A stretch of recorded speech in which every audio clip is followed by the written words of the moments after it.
छत्रपति शिवाजी महाराज की, धर्मवीर छत्रपति संभाजी महाराज की जय भवानी, जय भवानी, जय जय जय जय जय भवानी, जय जय जय जय जय शिवाजी। हिंदवी स्वराज्य के सरसंस्थापक छत्रपति शिवाजी महाराज को मैं नमन करता हूं। भारत के संविधान रचयिता भारत रत्न डॉक्टर बाबा साहेब आंबेडकर, इन्हें मैं वंदना अर्पित करता हूं। अभी 2 दिन पूर्व जिन्होंने छत्रपति शिवाजी महाराज को न केवल जन्म दिया बल्कि संस्कार और शौर्य दिए, ऐसी राजमाता राष्ट्रमाता जिजाऊ मां साहेब, इनकी भी जयंती थी, उनको भी मैं वंदन करता हूं। और इस पानीपत की भूमि में सदाशिवराव भाऊ के नेतृत्व में लड़ने वाले सभी तमाम हमारे वीर, हमारे शिंदे हो, होळकर हो, सभी जाबाज, हमारे सिपाही और सिपासलार, सभी को मैं श्रद्धांजलि और आदरांजलि अर्पित करता हूं और अपने आप को सौभाग्यशाली मानता हूं कि पानीपत की इस भूमि में शौर्य दिवस के निमित्त से हमारे वीरों को, हमारे शेरों को, हमारे जाबाज ऐसे सेनानियों को वंदन करने के लिए और यहां की मिट्टी को माथे पर लगाने के लिए मैं यहां पर आ पाया। मैं इस ट्रस्ट का बहुत बहुत आभार व्यक्त करता हूं। आज इस बहुत ही अच्छे शौर्य दिवस के कार्यक्रम में हमारे बीच उपस्थित भारत सरकार के राज्य मंत्री प्रतापराव जाधव जी, पूर्व मंत्री राव साहेब पाटिल दानवे जी, केंद्रीय राज्य मंत्री रक्षाताई खड़से जी, मेरे साथी और मंत्री जय कुमार रावल जी, महाराष्ट्र के सांसद राजाभाऊ वाजे जी, भास्कर राव भगरे जी, इस शौर्य स्मारक ट्रस्ट के और इस समारोह के अध्यक्ष भाई प्रदीप पाटिल जी, आदेश मुळे जी, विनोद जाधव जी, पुनीत बत्रा जी, डॉक्टर पंजाब राव जी, चंद्रहार पाटिल जी, संभाजी दातोंडे जी, जिन्हें आज हमने पुरस्कार दिया, ऐसे डॉक्टर नितिन धांडे जी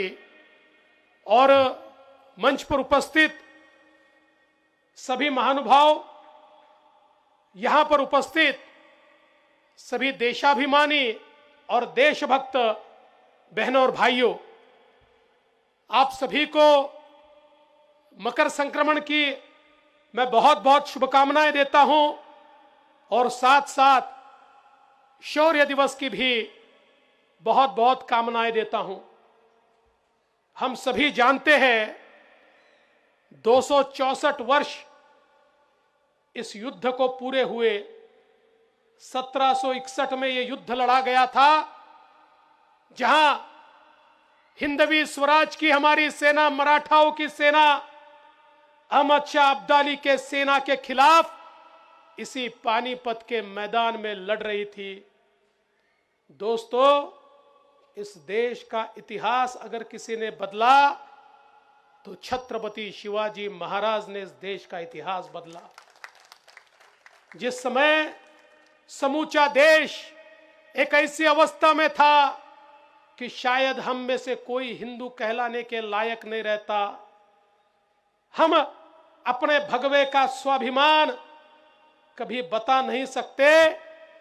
जिस समय जन जन के ऊपर अत्याचार हो रहे थे, ऐसे समय आई जिजाऊ मां साहब ने एक ऐसे वीर पुत्र को जन्म दिया और उसको एक कसम दी कि जब तक इन आक्रांताओं के आक्रमण से अपने स्वकीयों को मुक्त करके स्वराज्य की स्थापना तुम नहीं करते, शिवबा, तब तक तुमको रुकना नहीं है। और छत्रपति शिवाजी महाराज ने अपने हाथ में भवानी तलवार लेकर जो शपथ खाई, वो शपथ यही थी, देव, देश और धर्म के लिए लड़ूंगा, अपने आप को राजा बनाने के लिए नहीं, तो अपने लोगों को मुक्त करने के लिए और स्वराज्य की स्थापना करने के लिए लड़ूंगा। और छत्रपति शिवाजी महाराज ने इस भूमि में, महाराष्ट्र की भूमि में, इस भारत की भूमि में सबसे पहला काम अगर कोई किया तो जात पात विहीन सभी लोगों को एकत्रित कर, छोटे छोटे लोगों को साथ में लेकर एक ऐसी मावड़ों की फौज तैयार की जो दिखने में तो सामान्य थे लेकिन कार्य असामान्य करते थे। छत्रपति शिवाजी महाराज ने उनको बताया कि तुम्हारी लड़ाई ये किसी को राजा बनाने के लिए नहीं है, तुम्हारी लड़ाई देव, देश और धर्म की लड़ाई है। इस भारत भूमि को बचाना है, इस संस्कृति को बचाना है, यहाँ के जन जन को बचाना है, इसलिए ये लड़ाई हम लड़ रहे हैं। और छत्रपति शिवाजी महाराज ने मुगलों को पराजित करके स्वराज्य की स्थापना की। और उस स्वराज्य की स्थापना के बाद हमारा मराठी साम्राज्य, मराठा साम्राज्य, हमारा हिंदू साम्राज्य कभी रुका नहीं। लगातार उसके बाद लड़ाई चलती रही। छत्रपति संभाजी महाराज, जिनके बारे में ये कहते थे देश धर्म पर मिटने वाला शेर शिवा का छावा था, महापराक्रमी परम प्रतापी एक ही शंभू राजा था। छत्रपति संभाजी महाराज ने जिस प्रकार से लड़ते लड़ते औरंगजेब को आखिर उसी भूमि में दफन करवाया, ऐसे छत्रपति संभाजी महाराज के बाद लगातार ये लड़ाई चलती गई। और एक प्रकार से वीरों की भूमि हमारे महाराष्ट्र ने इस प्रकार से वीरता दिखाई, मराठों ने पूरे देश के ऊपर अपना साम्राज्य प्रस्थापित किया। जो देश ऐसा लगता था कि शायद इसमें न संस्कार बचेंगे, न संस्कृति बचेगी, न हिंदुत्व बचेगा, जिस देश के अंदर सारे मंदिरों को तोड़ा गया, हमारी आस्था स्थलों को तोड़ा गया, हमारे पूजा स्थलों को तोड़ा गया, हमारे प्रेरणा स्थलों को समाप्त किया गया, इस प्रकार के इस देश में छत्रपति शिवाजी महाराज की प्रेरणा से हमारे मराठों ने इस प्रकार का साम्राज्य तैयार किया कि बाजीराव के नेतृत्व में अफगानिस्तान के अटक तक हमारे मराठों का साम्राज्य तैयार हुआ। और पूरे देश में, इस पूरे देश को एक छत्र राज के नीचे लाने का काम अगर इस भारत के इतिहास में किसी ने किया तो मराठों ने करके दिखाया और एक भारत तैयार करने का काम किया। लेकिन इस समृद्ध भारत पर लगातार आक्रमण होते थे और जिस प्रकार से अटक तक जाकर वहां पर भगवा फैलाने का काम मराठों ने किया था, उसका बदला लेने के लिए अहमद शाह अब्दाली यहां आया। हमारे पाटिल जी ने कहा वो बात सही है, मराठे चाहते तो उनके पास बड़ा मुल्क था, मराठे अगर चाहते तो उनके पास पैसा था, उनके पास सत्ता थी, उनकी तूती बोलती थी, वो चाहते तो ये कहकर छोड़ देते कि अहमद शाह अब्दाली तो उत्तर में आया है, उत्तर पर कब्जा करेगा, उत्तर में तो जो लोग वहां पर राज कर रहे हैं उसमें तो कोई नवाब है, कोई और कोई है, इसलिए हमें क्या लेना देना। लेकिन मराठों ने कभी संकुचित विचार नहीं किया।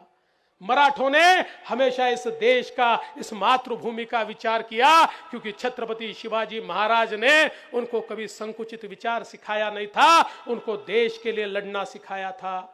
इसीलिए इस अहमद शाह अब्दाली से लड़ने के लिए सदाशिवराव भाऊ के नेतृत्व में हमारी फौज वहां पर गई। अब पानीपत के युद्ध में हमारे वीरों ने वीरता तो दिखाई, लेकिन कई चीजें हमको सीखने को भी मिली और उन चीजों को सीखकर ही मराठों ने उसके बाद लगातार लड़ाइयां जीती। जिस प्रकार से न लड़ने वाले लोग भी साथ में चले गए, उनके लिए जिस प्रकार से रसद को खर्च करना पड़ा, ये सारी चीजें हमने इतिहास में पढ़ी है। लेकिन विचार कीजिए कि हमारे मराठे उस समय लड़ने के लिए तैयार थे। परिस्थिति ऐसी थी, न पेट में राशन था, न आंग पर गर्म वस्त्र थे।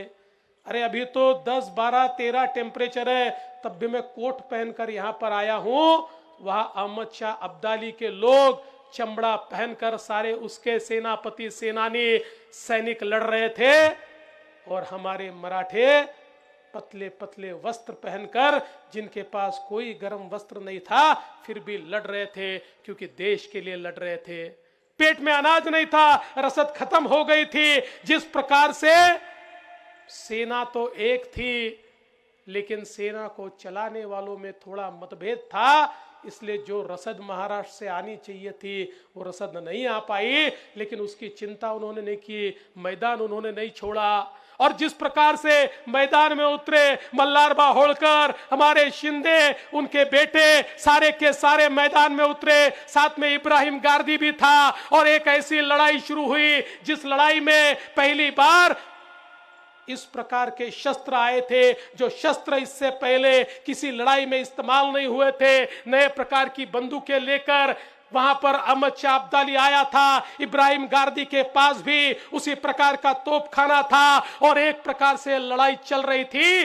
और ऐसे आधे पेट और भूखे हमारे मराठे फिर भी ऐसे लड़े कि दोपहर तक ऐसी परिस्थिति थी लड़ाई में कि शायद अहमद शाह अब्दाली को भाग जाना पड़ता। लेकिन दुर्दैव था कि जब विश्वासराव घायल हुए और विश्वासराव को देखने के लिए अपने हाथी से सदाशिवराव भाऊ नीचे उतरे, घोड़े पर बैठकर विश्वासराव को देखने के लिए गए।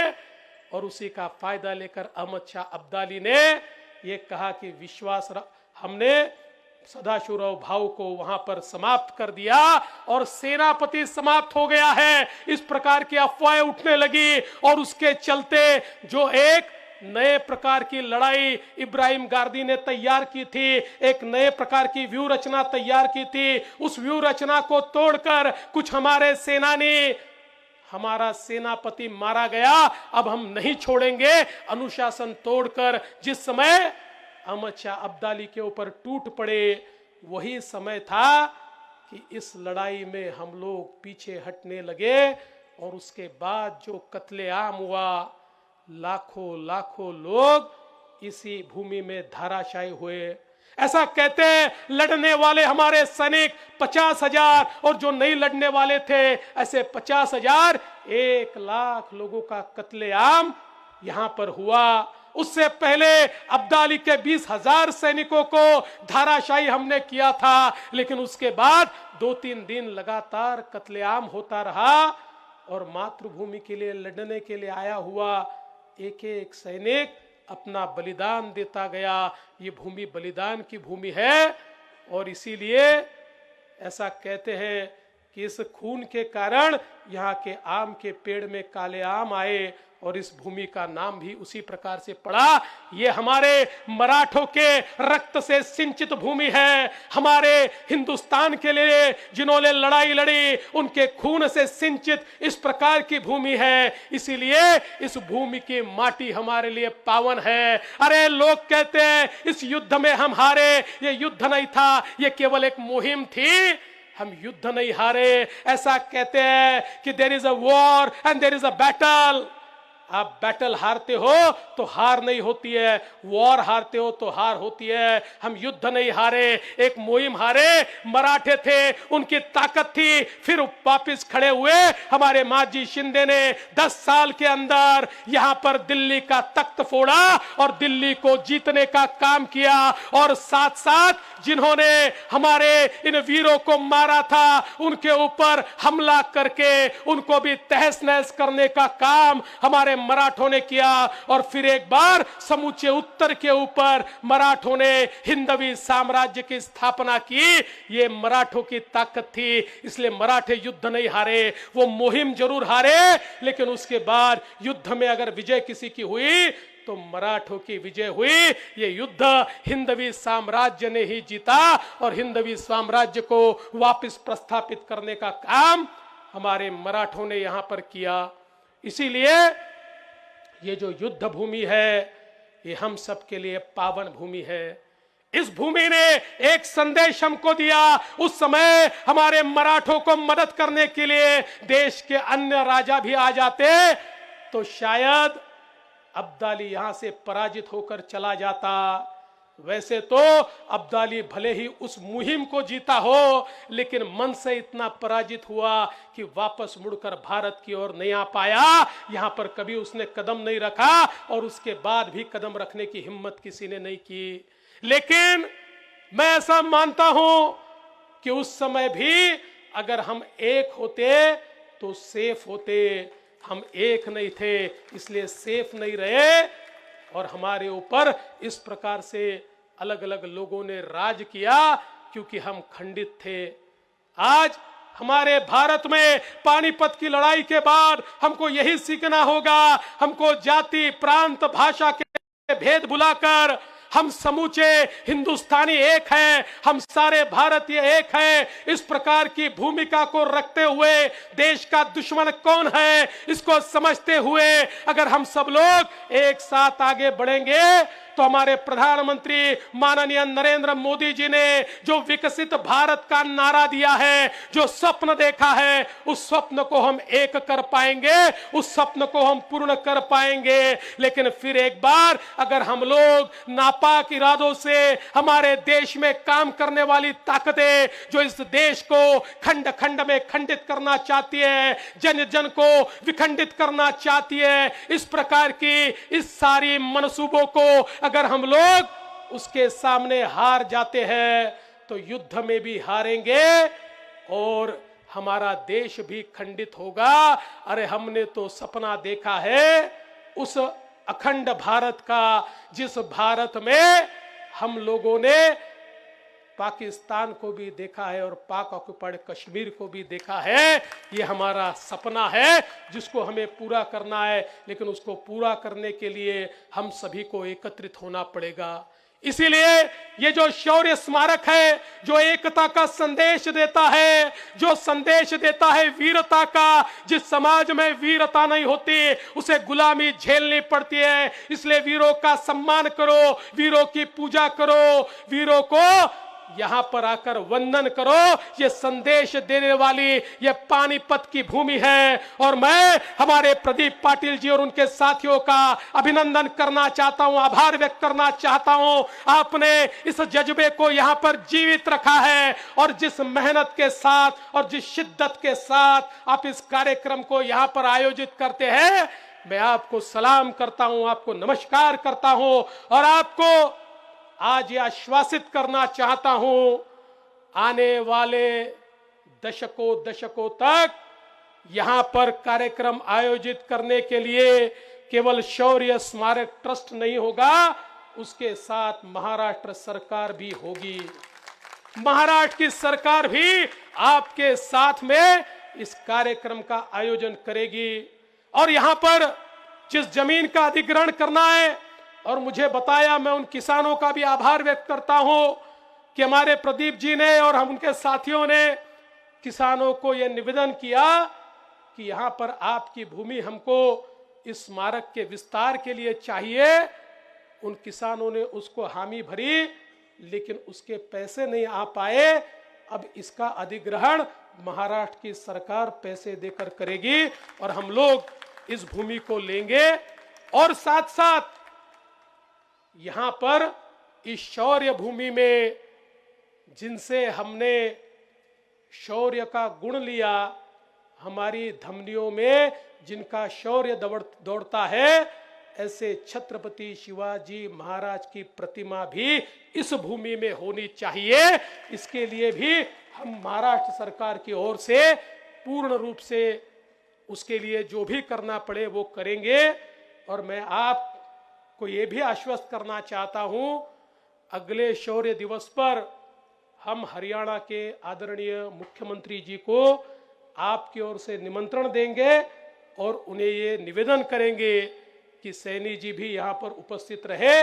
और मुझे विश्वास है कि हम उनको जब निवेदन करेंगे तो अगले कार्यक्रम में वो भी यहाँ पर उपस्थित होंगे, क्योंकि जो हमारा हिंदवी स्वराज्य था, जो हमारे मराठों का ये राज्य था, ये राज्य केवल मराठियों का राज्य नहीं था, ये समूचे हिंदुस्तान में बसने वाले एक एक व्यक्ति का हिंदवी स्वराज्य था। इसीलिए जो हिंदवी स्वराज्य को मानते, जो छत्रपति शिवाजी महाराज को मानते हैं, ऐसा हर व्यक्ति यहाँ पर आने के लिए लालयित ही होगा। इसलिए मैं आपको आश्वस्त करता हूँ कि निश्चित रूप से हम यहाँ पर उनको निमंत्रित करेंगे। और आज आपका बहुत बहुत आभार व्यक्त करता हूँ। मुझे ऐसा लगता है कि कभी कभी योगा योग भी होता है। आपने पिछले साल भी मुझे निमंत्रित किया था, मैंने कार्यक्रम भी बनाया था, लेकिन कार्यक्रम किन्हीं कारणों से मुझे रद्द करना पड़ा। तो शायद वीरों की इच्छा होगी कि उप मुख्यमंत्री ने आकर ही हमको नमन करना चाहिए, इसलिए मैं यहाँ पर आ पाया। मैं आपका बहुत बहुत दिल से आभार व्यक्त करता हूँ और अपने शब्दों को विराम देता हूँ।